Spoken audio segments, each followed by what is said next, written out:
Yes, guys, welcome to Chasing Green Arrows. This is FPL Insight. I'm Gianni, the FPL guy, and I'm joined by regular co-host Mr. Dean Jones. Dean, how are you, mate? Hello, mate. Yeah, I'm good. I'm back. I've got a few nice messages. People worried about me, I think, especially when the show was cancelled on Monday. Don't worry, guys. That wasn't directly about me. Yeah, some other stuff going on at CGA that day. But yeah, I'm good. I'm back to full health, and yeah, got to soak in another mad weekend, I think I'll say. Obviously, Man United is where we would have started if we were doing Monday's show. So we should probably just quickly reflect on what an absolute state that game was, that first half. What was it? I don't know what it was. Don't know what those goal kick routines were they were trying. What De Gea was doing. Wow, I don't know, mate. I don't know how. I don't think it can get much worse than that unless Liverpool stick like 10 past them. The good news is Liverpool aren't flying themselves right now, I guess. That's probably United's only saving grace, maybe. Yeah, I think it might be. And we will talk more about captain later with Salah, but I still think the go-to. Thank you for that, Colm. I think I saw a bit of Darwin trolling. And yeah, that was a tough one Monday night, wasn't it? Like for those that were heavily invested on Robertson or Darwin, like Robertson, another blank.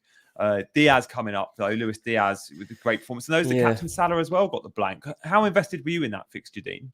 I had Trent and Salah, Trent and Salah as captain, so it's quite not, coming into it. I was like, oh, Haaland didn't get what everyone expected against Bournemouth. I've still got my captain in the bank here. Like Salah's only really got to score one for that to pay off.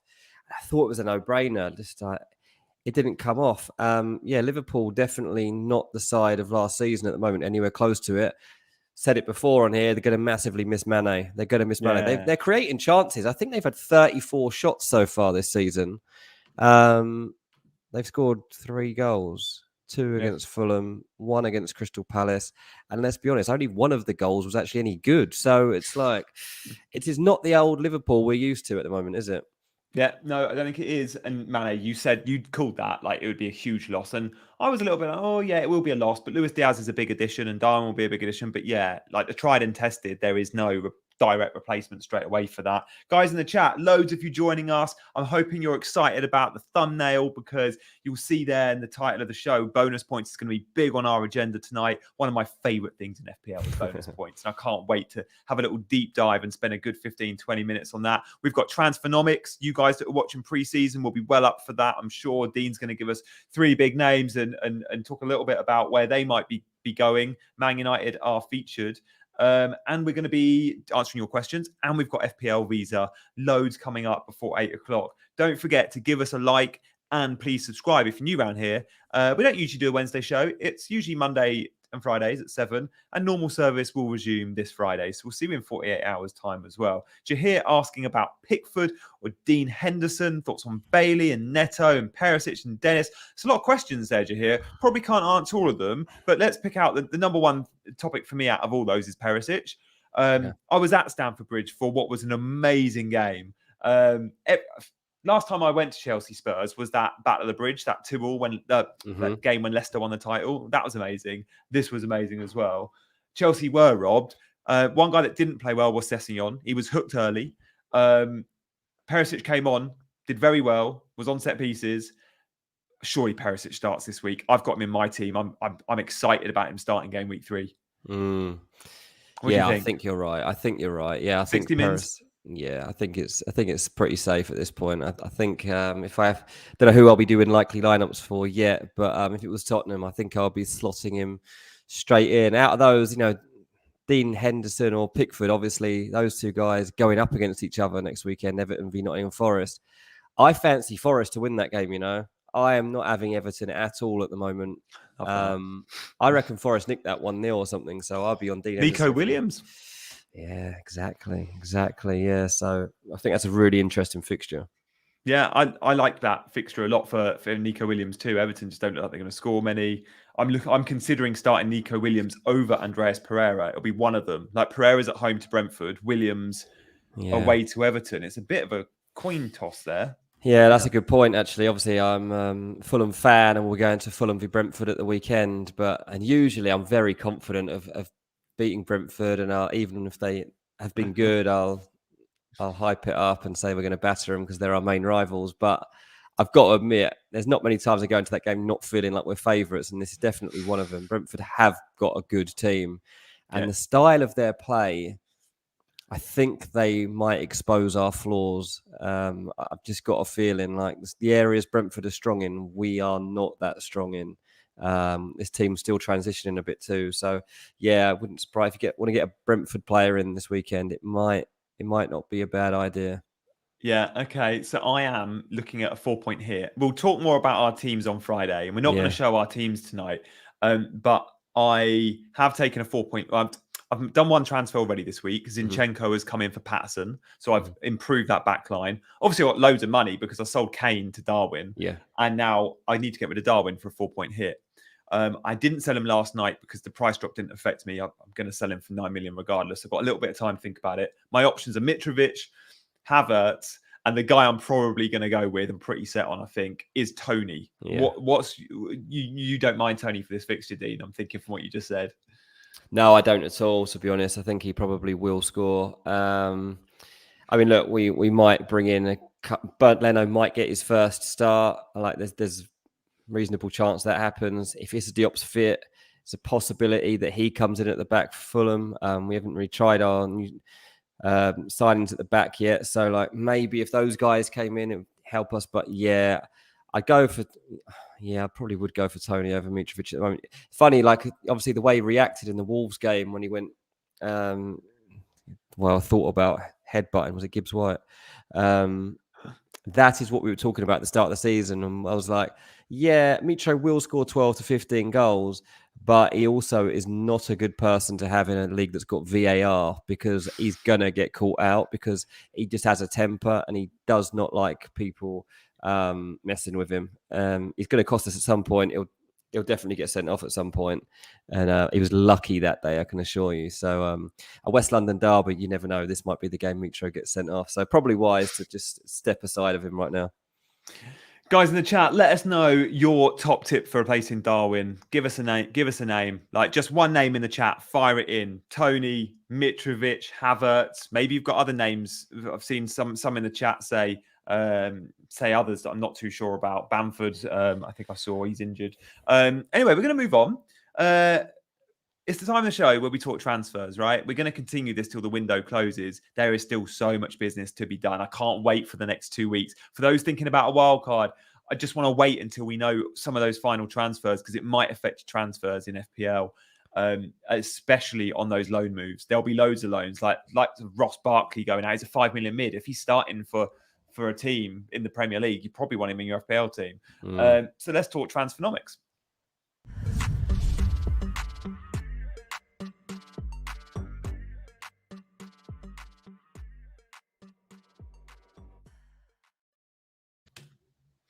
Yeah, so only a couple of these left, obviously, because the transfer window closes on September the 1st. So, yeah, we're getting there. We're getting towards the finish line now. Still loads of business to be done and some big teams to do it too. One team doesn't really need any more signings is Nottingham Forest because they've signed almost an entire squad of players. But Houssem Aouar is one that they seemingly closing in on. I love this rumour because he's been linked with so many Premier League clubs before and never actually landed. I've gone for a medium. I mean, it's been said that Forest are agreeing terms basically with the player. It looks close to a transfer. I'll be honest, normally I would know the transfers I talk about. I don't specifically know a lot of the details involved in this one, but I wanted to include it because from an FPL point of view, I think he's a player that people will pay attention to if he does arrive in the Premier League.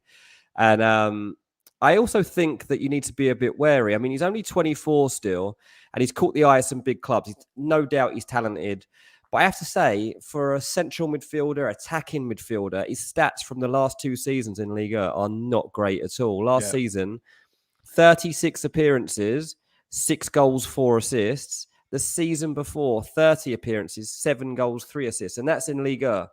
So, and that's playing for Lyon. So I'm slightly concerned what output you're actually going to get over the course of the season. Look, the quality of the player is undoubted. Like as FPL River says, he's quality, and he is. Like I'm not saying he's not, but he might be the pass before the assist, or he might be putting in a cross that's knocked down for somebody. It might just be those sorts of things. He will definitely weigh in with a few if he arrives. I'm just not sure he's quite going to be a player you want to jump on as soon as he arrives. What do you reckon? Have you seen much of him? Yeah, I mean, I've always noticed him because of the clubs he's been linked to, like heavily linked with Arsenal for a long time, wasn't he? I'm sure Barcelona. Yeah. Bruno G came into the Premier League from Lyon in a slightly deeper position, right? Yeah. And he came on and got loads of goals and assists. I was really surprised by it. Now, Bruno Guimaraes this season looks like he's going to play slightly deeper and not get those attacking returns. And maybe there was just a couple of good games last year, but that's a positive sign for him. But yeah, I'm surprised he's going Forest. Like he should be someone that's linked with better clubs than Forest. But they're signing the likes of Freuler, good Champions League pedigree players. Exactly So, that. fair play. Big intentions. Anyway, let's move on to a player that's caught everybody's attention, I think, in Gordon, and this rumor that he could be going to Chelsea. I loved this rumor. I think this was brilliant. It came like a bolt out of the blue, didn't it? And look, people were mocking it almost. I was watching Sky and stuff, and I was seeing people mocking it. I'm actually on this transfer in terms of a source rating. I've gone for hot, and there's a couple of reasons for that. So Pulisic, Ziyech, Hudson-Odoi, two of those three I think will go. Werner's already gone. And Chelsea want to sign one forward player, one forward/attacking player.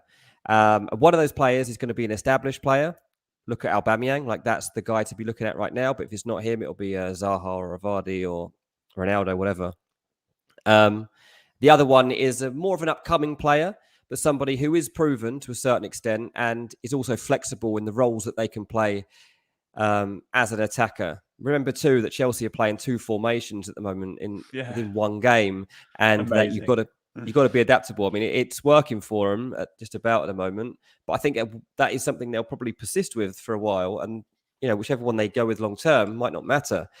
I think Gordon would fit into both roles. Now, a lot of people did laugh at this link initially. Even on like Sky, I saw pundits and panelists laughing. And I think it's a little bit disrespectful. I know it doesn't seem like an obvious fit. He's such a good player. Yeah. I don't think he's that much further ahead than those players I've just listed, like Pulisic, Ziyech, and Hudson-Odoi. That's possibly the reason. That's the problem that Chelsea fans have. Yeah, that's probably the reason. But this guy is no mug, right? He's a really good player. He was in the latter stages of last season. At the times, he was definitely Everton's best player in a really tough time too.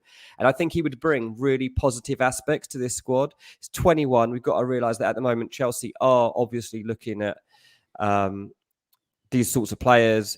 Chukwuemeka we just saw. They're going after Fofana. They got Slanina, the goalkeeper from Chicago Fire, who's 18. Like they're obviously targeting players who are 18 to 21 at the moment for the future. He probably comes into that bracket. I mean, 45 million pounds going to be a bit much for him. But how would you feel, mate? You're a Chelsea fan. I mean, were you laughing at the link, or were you just a bit like, huh? I was just surprised. I just think, how does Hudson-Odoi feel? Like we look like we want to keep Hudson-Odoi. Like Ziyech and Pulisic both been linked with other clubs, and Hudson-Odoi linked with loan moves. But there's a lot at Chelsea there's a lot of people at Chelsea that love Hudson-Odoi and want to see him do well because he's a academy lad, right? Yeah, and he's got bags of talent, if not more than Gordon, in my opinion. Yeah. Plays a similar role. We know we've seen him at wing back, but for me, Hudson-Odoi over Gordon. Like from what I've seen from both these players, and I haven't seen a huge amount of Gordon because he only burst onto the scene last season. I'd prefer to see Hudson-Odoi playing these football matches. That's not to say Gordon's a bad player, but we haven't seen him do it at any sort of high level to think about paying 50 million for him. So I'm surprised. But it's the English tax, the English young kid attacking quick tax, which you get on types of players. And at 21, to be linked to a 50 million move seems bonkers, but that's what you're paying for. It's not that much anymore, is it? Yeah. I mean, I have to admit, I don't think 50 million is the actual price. I mean, 50 million, maybe if he was to hit every add-on going, but I don't think that the initial fee, if Chelsea were to do this, I think we're looking at really closer to 25 initially with add-ons. So I don't think it's that worrying. I saw a couple of people asking about Fofana and Aubameyang. Fofana, look, they keep plugging away at it, and it's clear now the player wants this to happen. He's really had his head turned since the moment this serious interest came in. So I do think that one's got a very, very good chance. Aubameyang is much more 50-50. 30 million euros, that's like double what Chelsea were really thinking of paying for Aubameyang. There's no resale there, is there? There's no resale. It's just, but it is guaranteed goals, and that's what they do need. Let's move on to the last one, though. It's Jamie Vardy to Man United. We've spoken about him on here before. We talked about the fact that Chelsea had inquired about him and had him as a potential option for late in the window if they couldn't get any other forwards in. Jamie Vardy had a little small situation going on at Leicester over the time. He's obviously got a year left on his contract at Leicester. I think Leicester have shown some keenness to get onto a new deal. Nothing happened. I've gone for a medium rating on this. And I'll be honest with you, this would be hot for the fact that they obviously need a striker. Absolutely no doubt about it. I don't care whether Ronaldo stays or not. They need to sign a striker. And I think he'd be a great player to buy at this stage for Man United. Like in terms of the mentality, in terms of the style of player he is, I think it'd be great. But overall, I've gone for a medium in terms of the absolute chance of this happening. I just have had to temper it a little bit. I mean, Leicester to lose Jamie Vardy for number one at this stage of the transfer window, bit of a disaster. Man United's ability to actually get a transfer completed before the end of the transfer window, can't be sure. I mean, they want to sign like 5 or 6 players before deadline, and they haven't managed to do that in the last 2 or 3 months. So they're up against it already. I'm hearing if United do this, if this interest goes beyond an inquiry, they're looking to offer about £20 million for Jamie Vardy. I guess if he's got a year left on his contract, then that's possibly reasonable. But yeah, ultimately, United have got to sign at least one forward, ideally one central forward and one wide forward. This has to happen. Why would Vardy take a step down to United? Very nice. Very nice. But Vardy's obviously had offers to leave Leicester before and hasn't taken them. Leicester seem to be on a bit of a spiral at the moment. It wouldn't be a bad time to jump ship. I'm not saying I see Man United as a great place to land, but it is Man United. It is Man United. And, you know, some people can't get out of their heads. I mean, Jamie Vardy's 35 years old. So growing up, Man United have been the team of the Premier League. And you get the chance to go in there and if you could help turn around the season, we're only 2 games into the season. Like, I know it is a crisis at the moment because they're bottom of the Premier League after 2 games against Brighton and Brentford. But you've got 36 games to turn this around. If they did make those 5 signings, like there is a potential that they can actually have a decent season and end up back towards the positions they ended up in last season. So don't rule it out. Don't rule it out. We'll have to see because there's been some interest in Vardy so far, but nothing concrete. Thanks, Fadi. That was awesome, that roundup. I expect to see some of those moves happen. Like, definitely, I'm excited about the Chelsea business. When you mentioned that number 9, that experience 9, I mean, I take Aubameyang. We love our stats in FPL. Want the best differential move? Like the stream. Thank you, CH. Guys, give us the thumbs up. If you can. 30 of you have liked it so far, but I'm hoping loads more of you that are watching are liking the content. Many of you are here, hopefully, because you saw the title, you saw the thumbnail. We're going to talk bonus points. So next up, it's FPL tips and chips.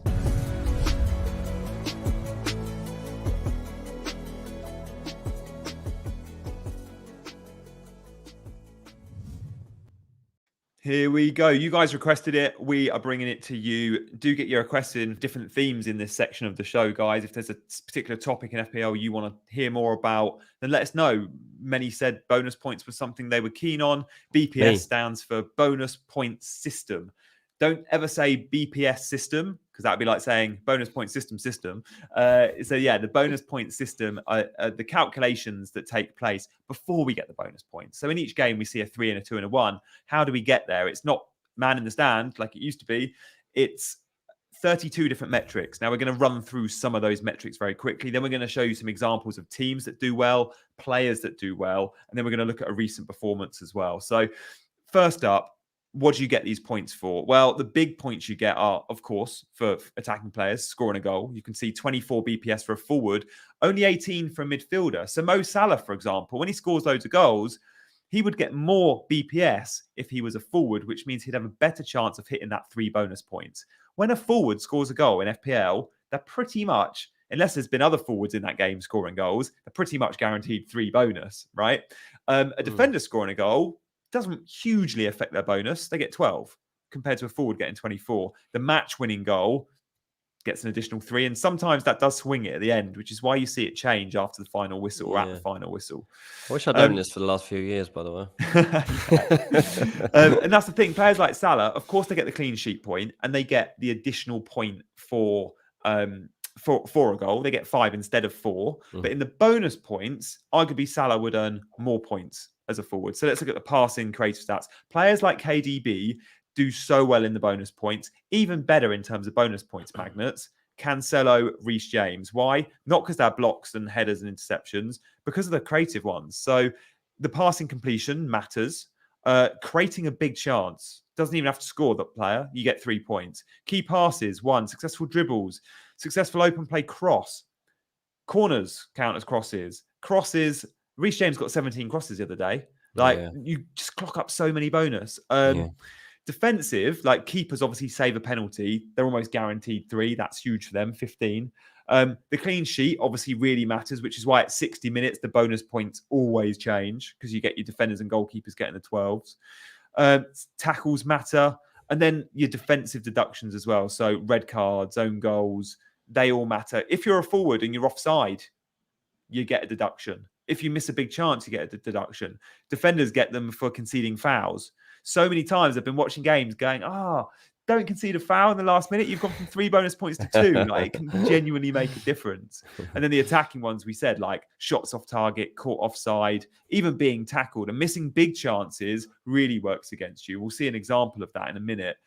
Obviously, missing a penalty kills you because you get minus points for that anyway. And then you go down in the BPS. So the other 32 metrics, we pulled out the vast majority of them there. I don't know if we mentioned all of them. I think we may have done. But it's really interesting. And it should make a difference to your points. We got some examples of players and teams that do really well in the bonus. And genuinely, when I'm making a transfer, if I'm ever on the fence between 2 people, I look at the BPS they've accrued. Not the BP, but the BPS. And it can often really swing me. And when you're looking at bonus points, you are competing against not only the opposition, but you're competing against players in your own team. So when we look at players like Reece James and Trent, top of that defender list, they are the best on the pitch for all the stats pretty much. Like they average better than anyone else in the BPS. That's because they're their team's main man. They have more touches, they have more crosses, they have more shots, they create more chances. These are the main men for their team. When you look at that list, City's highest performer is Cancelo, Chelsea's James, Liverpool's Trent. No coincidence. These are guys, when we watch football, they're always on the ball. And they smash it in the bonus. And you can see the midfielders too. Like Bruno Guimaraes might not be the best for goals and assists, but you know everything goes through him. He's an absolute machine when it comes to BPS. This is per start. Mahrez is obviously incredible when you look at per start. The problem is he doesn't always start. And then forwards, like Ronaldo, really good. That's because he's clinical. He doesn't miss too many big chances. You look at some forwards, they miss so many. They're offside all the time. Interestingly enough, the best player in the game the last few years is Salah. Still very good, 3rd best midfielder. But you look at that 0.97, he's below 6 other players there. He's not the best when it comes to bonus because he can be wasteful. He can be offside a lot. Son as well, surprised to see him fairly low when we look at last season because he was the best player in the game pretty much along with Salah. So there's a little roundup on the players. Let's talk about some of these players before we look at some of the teams that do really well. Dean, do any of these numbers surprise you? Like seeing like Reece James and De Bruyne top, I guess is no surprises. No, I mean, I didn't expect to see an Iheanacho and Nketiah on here. I think they're the 2 that probably jump out. Like, what? Again, like I see a couple of people saying like never knew any of this. It probably should have known all this. But and it does explain a lot. Yeah, there we go. I think it's really interesting, and certainly now you want to get the edge, right? And these are the sort of factors that you need to be thinking about because your average casual isn't going to be taking this kind of stuff into account. And Bruno Guimaraes is a player that I think is going to be in that Newcastle team all the time. We saw when he first came in, the sort of goal impact he could have too. Like that will probably come into play a bit more as the season wears on. So makes him probably more of an option than I've given before. Extra like point every time he plays. One extra point every time.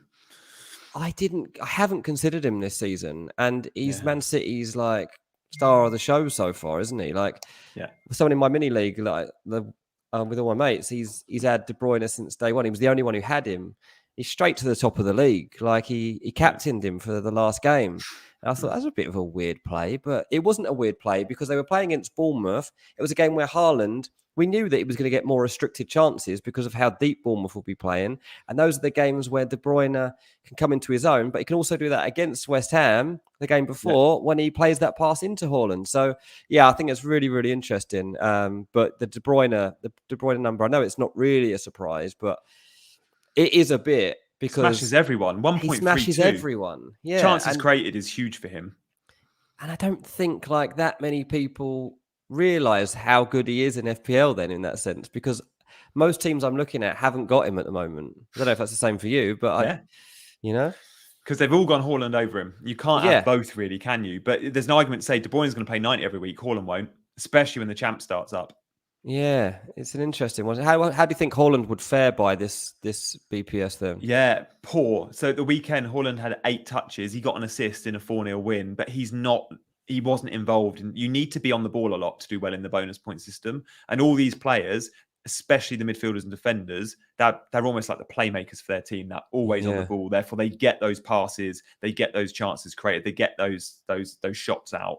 Yeah. And Haaland was anonymous at the weekend. We don't know if he will be moving forward, but that Man City system is geared for the number 9 just to have tap-ins, and great for goals.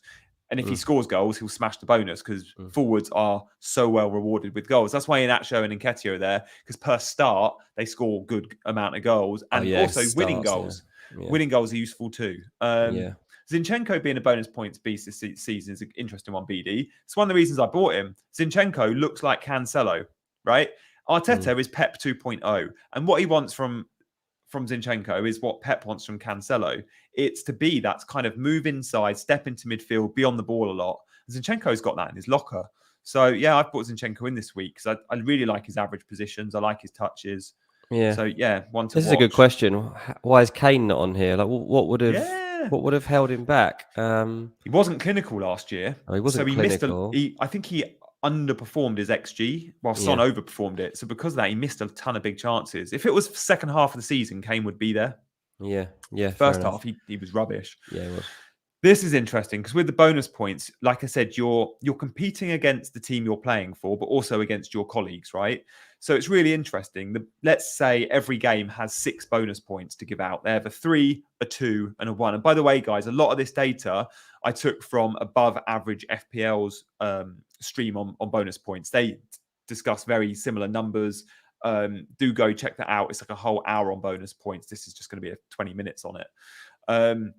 So yeah, so let's say there's a 3, a 2, and a 1. So there are only 6 bonus points typically given out in a game, right? Mm-hmm. Every time Liverpool play, 5.24 of them go to Liverpool out of the 6 on average. Like, that's mental. Yeah. Like, you just know that your Trents and your Salahs and your Robbos, bonus points are coming their direction almost every time they play, which is just 3 points. So, I mean, 6 being the points that are given out, right, on average, or usually, because occasionally you get more than that. If you're performing above 3, you're getting over half the bonus. But the teams, Chelsea over 4, Man City and Liverpool over 5, the 3 best teams in the league, arguably, they hog the bonus. No surprises there. So look at the players. And they still have done. I'm just looking at this the Liverpool from this season so far. And actually, even in the draw against Fulham. Even in the draw, I mean, Mitro got the 3 points, but then Salah and Darwin got the others, so they got the other half of the points. And then in the second game week, even with that draw against Crystal Palace, I mean, they still obviously scored a lot of the ball. They created a lot of chances. It was Diaz, it was Harvey Elliott, and then Trent and Eze were on the same for the last point. So they're even underperforming like they are at the moment, like in terms of like the Premier League as a whole. They're still picking up those bonus points for their players. Yeah, additional 5-6 points. Like Harvey Elliott was on the ball all the time. He created loads of chances. In that first game, Darwin only played 30 minutes, but he came on and scored. And when a forward scores, as we saw with Mitro and Darwin, they get those 24 in the BPS. Like, if you're getting anywhere near 30, 40, you're guaranteed points. If you get 50, you're guaranteed 3. I think the highest we've seen is something like 80, 90 in the BPS. Like, you've got to score like a hat trick and get a couple of assists. But yeah, it happens. Let's look at a really good example from the week just gone, right? Jesus went crazy against Bournemouth. His underlying numbers in the BPS were actually pretty poor, but the goals, right? So he got 64 in the BPS, so he came home with 3 bonus points.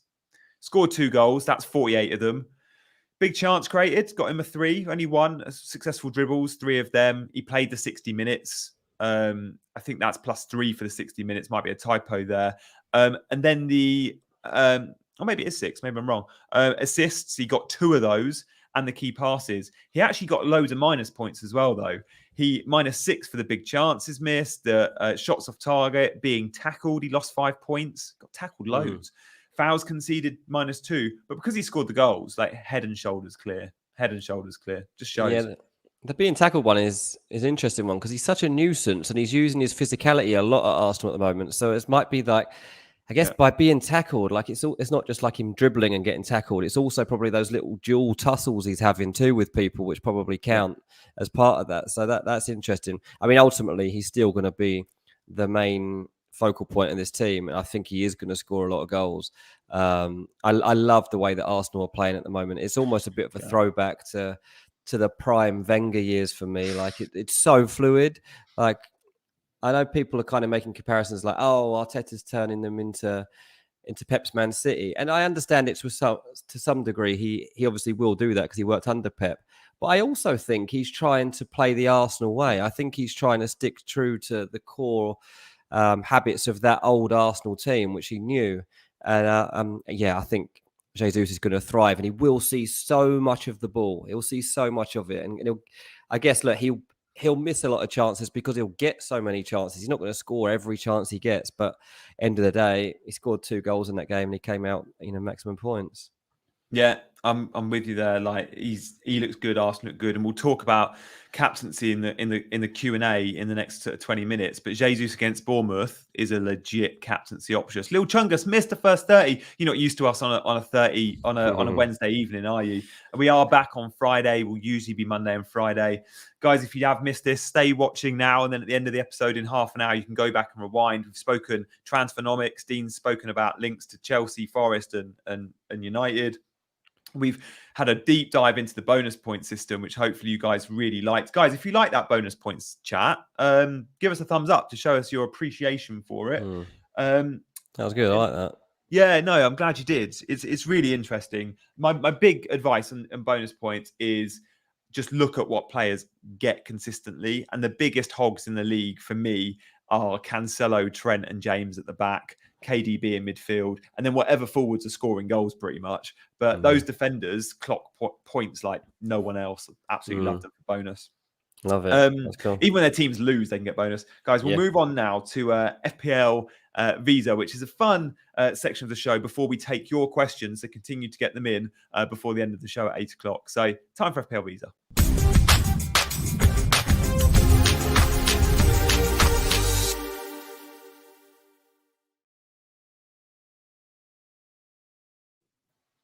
Yeah, I mean, I see most of the usual guys are here in the chat, but if you're watching and you're not necessarily chatting and you're new to this, then FPL Visa is time of the show when I throw 9 names basically at Gianni and he goes accept, reject, or delay in terms of whether he would accept them or hand them a visa into his current fantasy team. So we start with 3 defenders, and the first one I'm going to throw at you, mate, is Veltman. How do you see that one? Yeah, I think Veltman's had a great start to the season, like brilliant start. Wherever he plays in that Brighton team, he looks comfortable. Like we've seen him in every position across the back 5, pretty much. I'm still would say reject. As much as I like Brighton, I just think at a similar price, you can go to that Arsenal backline. And for me, the Arsenal backline's much better. And the fixtures Arsenal have got, Brighton have got good fixtures, but Arsenal play. Is it Bournemouth, Fulham, and then Villa or something? It's a really good team. It's a really good lineup. Yeah, Bournemouth they have. Yeah, that is true. They've got a very nice run. That's fair enough. Most people saying reject. I saw there was a couple of delays. Vindy was saying delays. Somebody else did too. I think I'd probably reject too, to be honest, in terms of FPL. Right, let's move forward because this is a guy who's an absolute monster. What a start to his Premier League career. Koulibaly, we've waited a long time for him to arrive, and he really has arrived, hasn't he? Would you be tempted to get him in? Yeah, do you know what? We had a bit of chat about Koulibaly on Friday's show, and I was asked about him as a 5.5 asset. And I said, no, Mm. you spending that sort of money, you go to a Chelsea fullback or Cucurella, who's less. But I think we were asked about his goal threat. He scored a really good volley at Napoli last year, and I mentioned that. And I was like, he's not got quite the level of goal threat as Rudiger from set pieces, but he can hit a good volley. And then at the weekend, he goes and does that. I was like, do I need to go back and find that clip and be one of those idiots on Twitter that post clips of themselves sounding really good? And you were or not? I was very close, mate. If someone had done it for me, it would have definitely got the retweet and a bit of That's love. fair enough. Yeah. But yeah, I didn't go back. But I'm sure I said that on Friday. But look, Reece James is 6 and Cucurella's 5. I think both are going to be better value. But Koulibaly's clearly going to be good for FPL points. But the issue there is there are going to be better. When we see Champions League rotation, we could see some of the fullbacks changing in and out. Reece James can't always play twice a week. Koulibaly is more durable than these guys. He will play week in, week out. So it's the safety of those 6 points. Yeah. FFE Scope says James Cucurella or Chilwell instead. I'm not having Chilwell at the moment. I assume you're the same. Like Chilwell just doesn't seem quite up to speed. I saw some quotes too from Tuchel that didn't seem to be convinced either, and it just made me put a bit of doubt in how many minutes we'll be seeing going forward, especially with Chelsea being a bit adaptable at the moment. Just be a little wary of Chilwell, even though he's obviously is still very good. Right, the last one is James. I mean, surely it's a no-brainer. Have you got James? You didn't have James. Have you got him? I don't, and I can't get him. I can't believe so you haven't got him. You always talk about how good he is. Favorite asset. Yeah. I could have gone James instead of Zinchenko this week, but then it wouldn't have left me with the amount of money I need to upgrade Bailey to an 8 million mid. And I just think that 8 million would have meant having to go Grealish. And I just thought, I really want to be able to go Luis Diaz or Foden or Mount or whoever. Yeah. I might if I have to sell Perisic because he's not a starter. And surely I can only give Perisic one more week. If he's not starting now, then it's like, God, then I can go Reece James. Well, as soon as you get rid of Perisic, he will start. So you know that.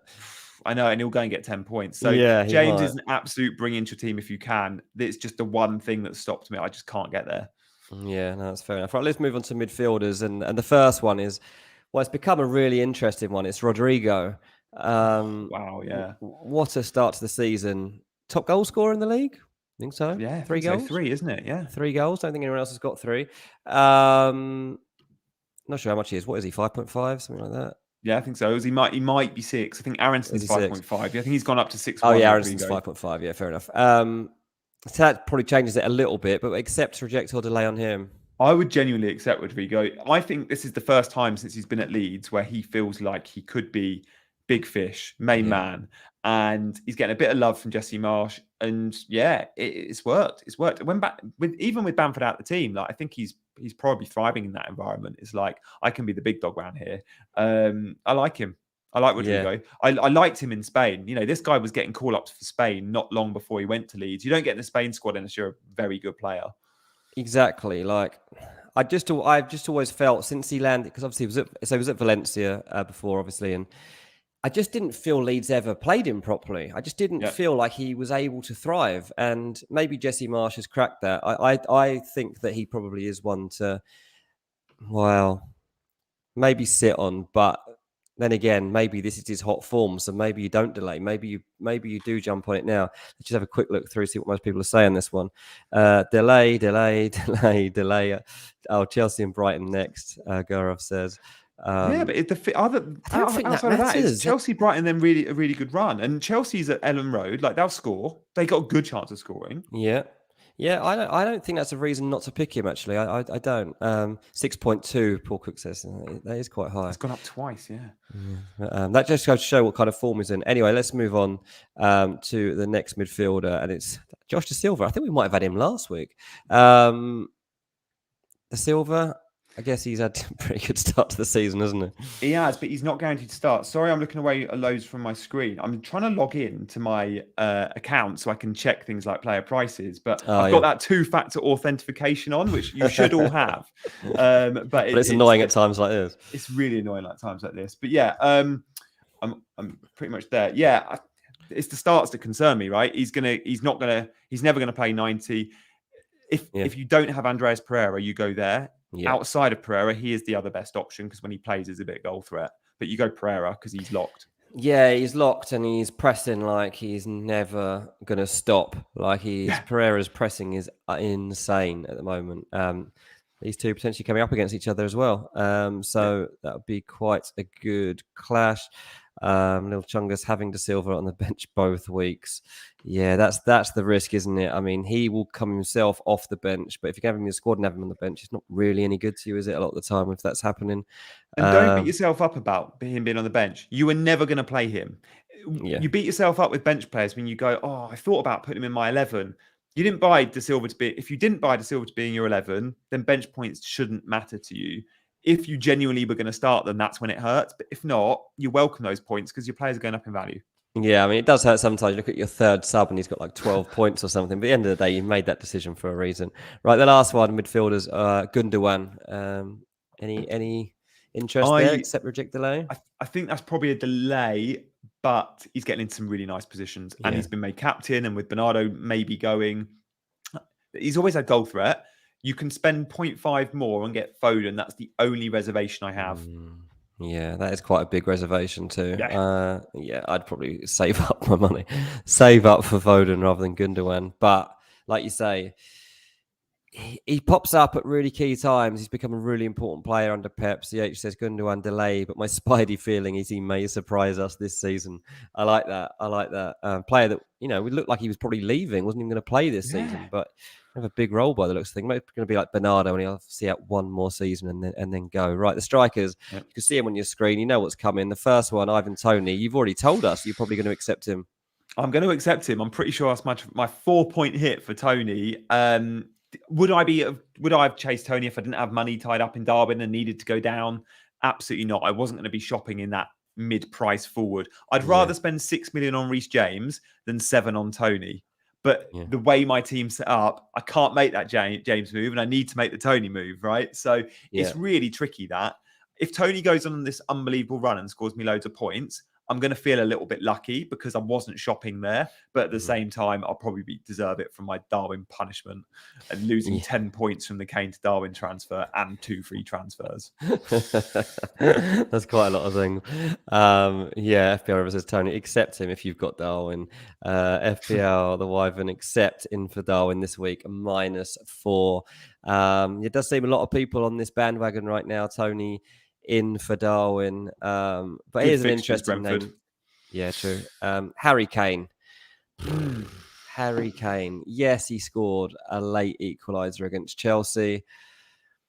Harry Kane. I don't know what to do with Harry Kane anymore. I think I'm avoiding him for the foreseeable future. What are you thinking? Accept, reject, or delay Harry Kane? I sometimes look at Kane and think, why would I spend that money on someone playing so deep? But then he's such an elite finisher. He can go and pop up and get you 12, 14 points. Yeah. The fixtures are there for Spurs. Like Wolves at home is a nice fixture. Then they go to Forest. Then they go to West Ham. That's not the easiest. But then it's home to Fulham. Like you take those 4 games, Wolves, Forest, West Ham, Fulham. Kane's scoring 4 goals in those, isn't he? Average of 3 goals at least. So I think I would accept, but I would normally say, but then they scored 4 against Southampton. He didn't score any of them. Yeah. And up until the last minute of that Chelsea game, he wasn't scoring again. Like, I know he did, but like it's literally the 96th minute, whatever it was. I prefer Haaland, and you can probably only have one of them. Yeah, that's the thing, isn't it? You can only have one, because if you've got Salah or De Bruyne or Son, I don't believe that people are going to stick with having 3 millions or even 4 and just building the rest around that. I don't think you'll be doing that, knowing that at the moment Salah isn't firing, knowing that Kane's a bit flaky, Son hasn't scored a goal yet. It's a really tricky one, isn't it? Especially when you haven't got players like Darwin that can make that model work. Like I needed for 3 million to work, I needed someone that was just a bit cheaper. So a Darwin that can allow me the extra couple of million on Kane to go. Darwin is an absolute liability, isn't he? Absolute liability. Ruined everything. Yeah. Right. Last one. Danny Ings, accept, reject, delay. He took his goal well. He looks like he might have to nod over Watkins if they do play one. And when they play them both, Ings has always been the better finisher. I still don't like that Villa attack. I'm not convinced by Villa at all. The fixtures for Villa are about to turn ugly as well. Like Palace and West Ham aren't bad, but then it's Arsenal, City, Leicester. Like it's a bad run. This isn't a team that convinced me by any stretch. I'd probably look at selling most of my Villa assets. There isn't a single Villa asset I would be like, yeah, I'm going to keep them for a while. What happens to Matt Cash? Because he was the talk of pre-season, wasn't he? Matty And Cash, he had everyone's 2 like, 1-pointers or something. I certainly haven't noticed him doing anything. But there's a lot of people who are like, you're mad, you haven't got Matty Cash. No, I haven't got Matty Cash, and I won't be getting Matty Cash. He's dropped in value already. He started the season at 5. He's now 4.9. He's now only 12.9% owned. He was like 30, wasn't he? He was. He really was. Everyone had sold him. Everyone had him, and everyone sold him. What about Vardy for this week? Do you know what? I think Vardy for this week is really interesting. I was writing a preview about Leicester early on today. Leicester have got Southampton at the weekend. I could afford Vardy instead of Tony. Mate, he hasn't scored yet this season, but the way that Saints defend is an absolute gift for Jamie Vardy. He doesn't normally go this many games with not scoring, does he? True. They beat Southampton. Was it 9-0? Yeah, I remember that Friday night, yeah. You never know.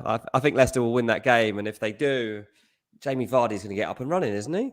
Maybe. I just think moving forward, I'll probably want Tony long term. But 1 week punts, we like Jamie Vardy. But I'm going to say... he might be playing for Man United the week after. Yeah, there you sell. Guys, let's move on. It's time to get your questions in. We've got loads in. We're going to answer as many as we can. We're going to be super quick fire. We've got 12 minutes left. So relax, because we're going to talk. It's time to talk.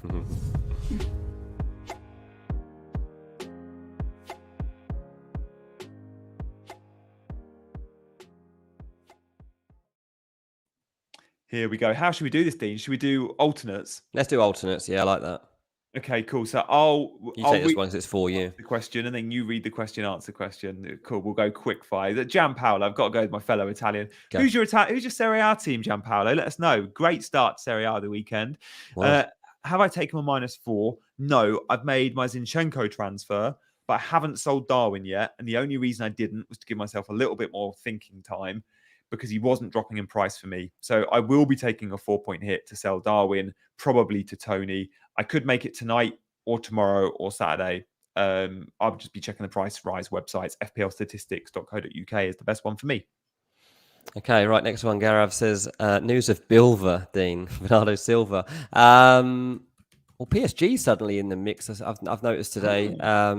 Haven't checked that one out, but it was reported by Duncan Castles, who tends to get stories like that absolutely bang on, has decent links with PSG and normally is right around their stories. So don't rule that one out. Seems like Bernardo Silva was perhaps saying goodbye at the weekend.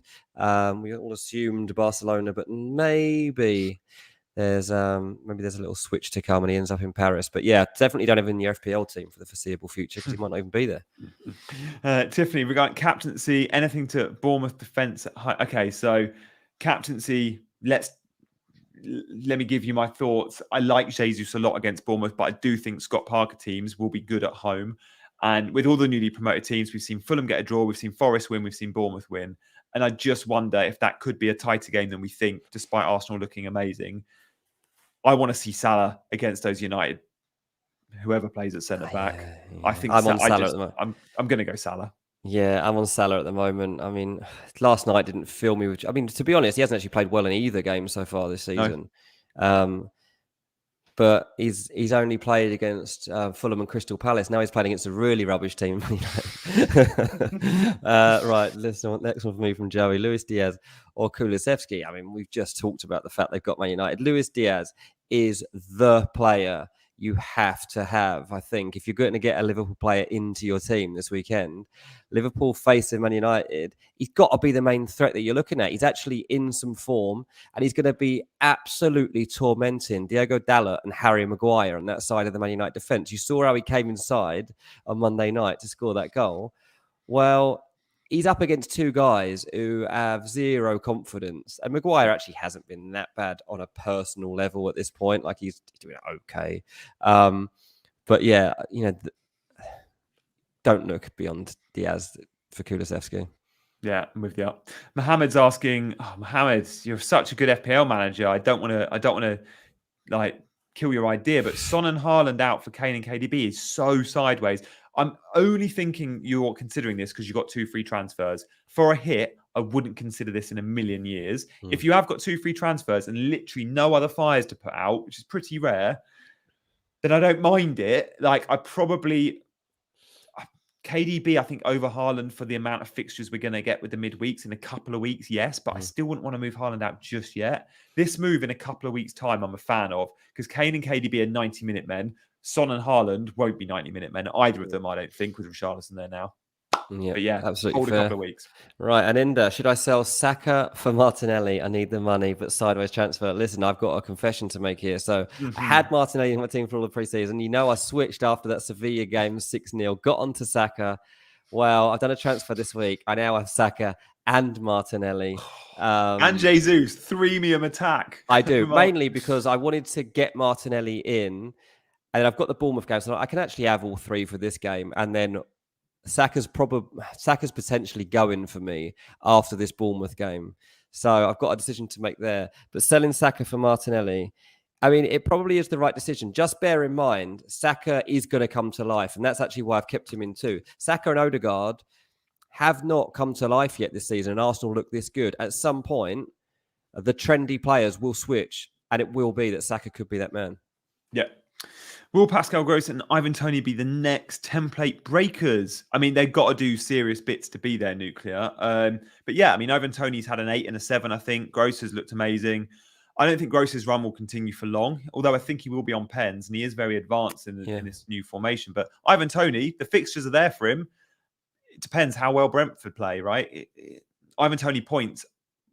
Yes, we need a good individual performance, but we need the whole team to click. And we saw that against United, but they won't be playing United every week. So, yeah, absolutely. Absolutely right. Ollie, take out Robbo for James.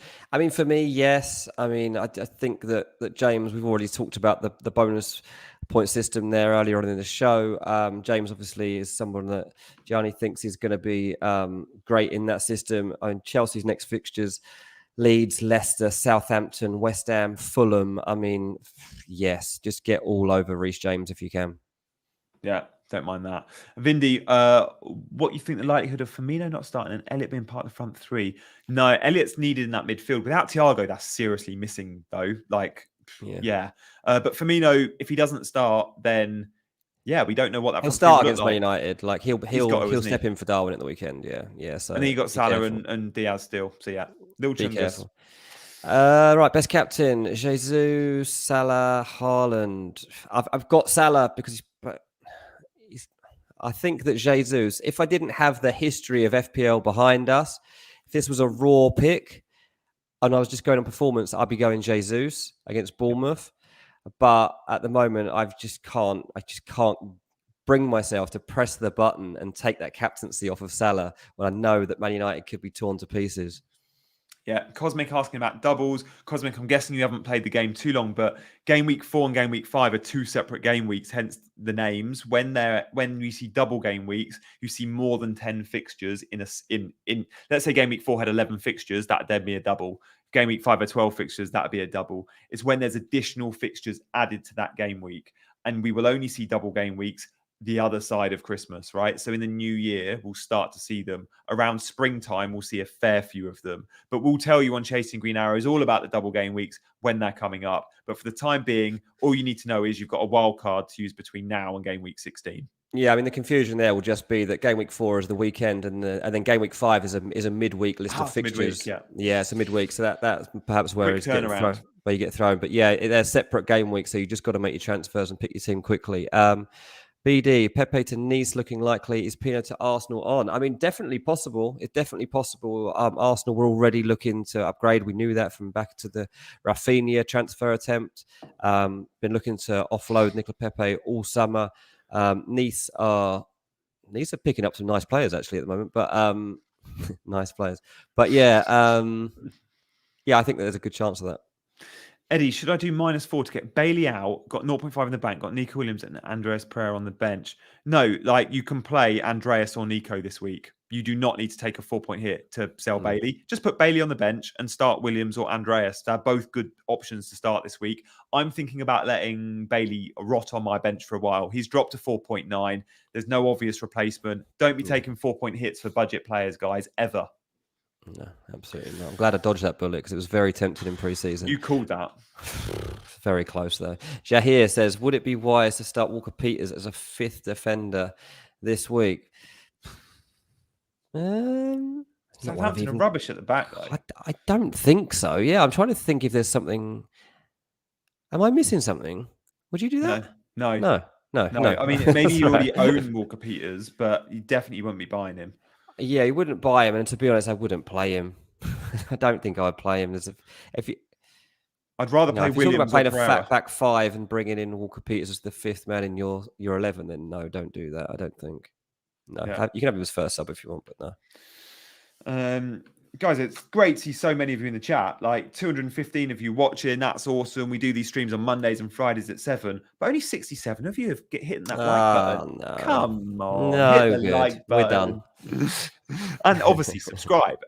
It'll be appropriate if you guys can explain the price rise full. Yeah, Hassan, I've just put in the chat about a few minutes ago the website of FPL statistics. I'll put it in again. That's my favorite website for checking price rises. You go on there, it pretty much tells you if your player is going to rise or fall. But they could happen any night. You usually see quite a few on Sundays and Mondays. There's usually a little lull. And why do they wait for that? Why does I don't know. They do it purely based on the amount of transfers. There's an algorithm, and a lot of people do rage transfers on a Sunday night. Got you. Ready for the week ahead. Yeah, I saw suddenly someone dropped on like Wednesday or something, or Tuesday, and I was like, why is someone suddenly just dropped today? What's that? But okay, really I guess. Yeah. Every night at 2 a.m. there's risers and fallers. So it always happens at around 2. So if you're ever making transfers, it's between 1 and 2. Always make them before midnight or around midnight. Fair enough. Bench me or Dewsbury Hall. I quite like Dewsbury Hall. Who's me playing against? Oh yeah, me's got Fulham. Oh yeah, of course. Me definitely won't keep a clean sheet. So bench me. Glenn, hello friend. What are your thoughts on replacing Rodrigo? Glenn, I love that intro. It made me think of Jay from the Inbetweeners. For one game with Dewsbury Hall, he's against Southampton at home and has a good few goal opportunities and is starting and then bring back Rodrigo. I would keep Rodrigo and just, if you're talking about benchings, play Dewsbury Hall, then Rodrigo, but don't be selling budget players like that. Use your transfers on good players, not on players that are probably just going to get 2 points and 2 points. Totally. Right, Michael, not sure whether to go Robertson, Bailey to Nico and Diaz with free transfers and change structure away from 5 at the back.